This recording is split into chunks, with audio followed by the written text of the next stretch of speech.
আমরা যারা 1995 থেকে 2005 সালের মধ্যে জন্মেছি, আমরা বিশেষ কিছু ছিলাম না, তবে আমরা ভাগ্যবান ছিলাম। যখন আমরা ছোট ছিলাম, হাতগুলো জামার ভিতরে ঢুকিয়ে রেখে দিতাম আর বলতাম আমার হাত নেই। একটা কলম ছিল যার 4 রকমের কালি ছিল, আর তার 4টা বোতামে একসাথে টেপার চেষ্টা করতাম।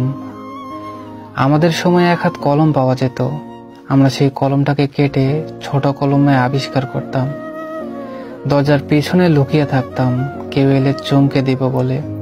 সে আসতে দেরি করেছে বলে অধৈর্য হয়ে বেরিয়ে আসতাম। রাতে হাঁটার সময় ভাবতাম আমি যেখানে যাচ্ছি চারটাও আমার সাথে যাচ্ছে। কারেন্টের সুইচের দুদিকে আঙুল চেপে সুইচকে অন অফের মাঝামাঝি অবস্থায় আনার চেষ্টা করতাম। স্কুলে যাওয়ার সময় সবাই দৌড়াদৌড়ি করে যেতাম। ক্লাসে কলম কলম খেলা, খাতায় ক্রিকেট খেলা, চোর ডাকাত, বাবু পুলিশ খেলতাম। অনেক সময় স্কুল ফাঁকি দিয়ে কয়েকজন বন্ধু মিলে ঘুরতে যেতাম, আড্ডা দিতাম, আরো কত কি।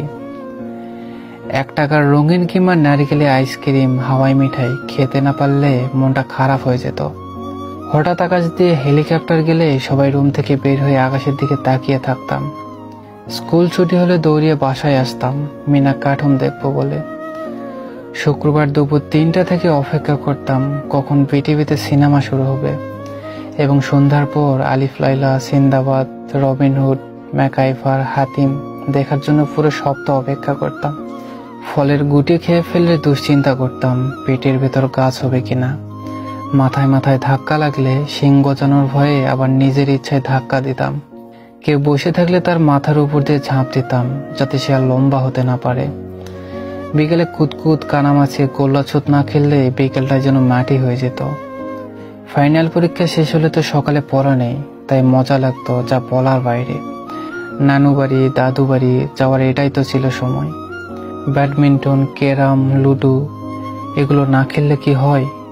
ডিসেম্বর মাস ও শীতকালটা আমাদের ছেলেবেলায় এমনি কালারফুল ছিল, তবে ডিসেম্বরের 31 তারিখ যতই আগায় আসতো মনের মধ্যে ভয় ততই বাড়ত। তাই ওই দিন যে ফাইনালের রেজাল্ট দিবে তাই আর কি। আমি জানি আমাদের জেনারেশনের যারা কথাগুলো শুনছেন নিশ্চয়ই আপনাদের মুখে হাসি ফুটে উঠেছে। এসব কথা মনে পড়লে ইচ্ছে করে আবার যদি সেই ছেলে